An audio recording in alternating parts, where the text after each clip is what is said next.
السلام علیکم۔ اللہ آپ سب کو سلامت رکھے اور بہت ساری خوشیاں دیکھنا نصیب کرے، آمین۔ رمضان اور حمل، روزہ رکھیں یا نہ رکھیں؟ رمضان اور حمل حاملہ خواتین کی گفتگو کا عام موضوع ہوتا ہے۔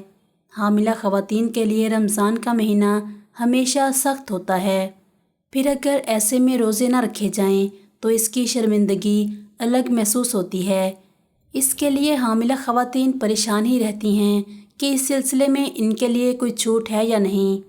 تو دیکھتے ہیں کہ حاملہ خواتین کے لیے رمضان کے مسئلے کا کیا حل ہے۔ رمضان کے حوالے سے اللہ تعالیٰ نے حاملہ اور دودھ پلانے والی عورتوں کا خاص طور پر تو ذکر نہیں کیا، لیکن قرآن کی آیات میں ان الفاظ میں اجازت دی ہے۔ جو لوگ بیمار یا سفر میں ہیں انہیں بعد میں روزے رکھ لینے چاہیے۔ اس کے بعد اب فیصلہ حاملہ خواتین کے اپنے ہاتھ میں آ جاتا ہے کہ کیا ان کی صحت اس قابل ہے کہ روزہ رکھنے سے انہیں یا ان کے ہونے والے بچے کو کوئی نقصان نہیں پہنچے گا۔ اگر آپ خود کو صحیح بھی محسوس کرتی ہیں تو بھی اپنے ڈاکٹر سے ضرور مشورہ کریں۔ عام طور پر ڈاکٹر حاملہ خاتون اور بچے کی صحت کے پیش نظر روزہ رکھنے کے حق میں نہیں ہوتے۔ حاملہ خواتین میں توانائی اور جسم میں پانی کی کمی ہونا صحیح نہیں۔ ایسی صورت میں ضروری ہے کہ اپنی ڈاکٹر کی بات سنی جائے اور روزہ چھوڑ دیا جائے۔ اگر آپ کا ڈاکٹر آپ کو کسی خطے سے آگاہ کرتا ہے تو اس کی بات پر ضرور دھیان دیں۔ روزہ آپ کے لیے کسی بھی طرح مشکل نہیں ہونا چاہیے۔ اگر آپ ذرا بھی جسم میں پانی کی کمی یا سانس لینے میں دشواری محسوس کریں تو فوراً روزہ توڑ دیں اور پانی اور کھجور لیں۔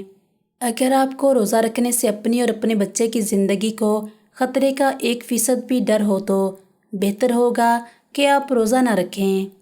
گرم موسم میں ضرور احتیاط کریں کیونکہ ایسے موسم میں سارا دن بھوکا اور پیاسا رہنا واقعی مشکل ہو سکتا ہے، خاص طور پر جب کہ آپ حاملہ ہیں۔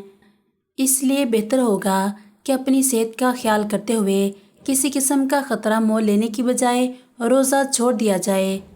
رمضان اور حمل کا مسئلہ آپ کے لیے پریشان کن نہیں ہونا چاہیے کیونکہ روزہ رکھنے یا نہ رکھنے کا فیصلہ آپ کے اپنے ہاتھ میں ہوتا ہے، جسے آپ اپنی صحت کو مد نظر رکھ کر کرتے ہیں۔ یہ بات بھی ذہن میں رکھیں کہ یہ احتیاط صرف وقتی ہے اور حمل سے فارغ ہو جانے کے بعد آپ کو چھوڑے ہوئے روزے رکھنے ہیں، لہٰذا اپنے قضا کیے ہوئے روزوں کا حساب رکھیں اور جب بھی موقع ہوا انہیں ادا کریں۔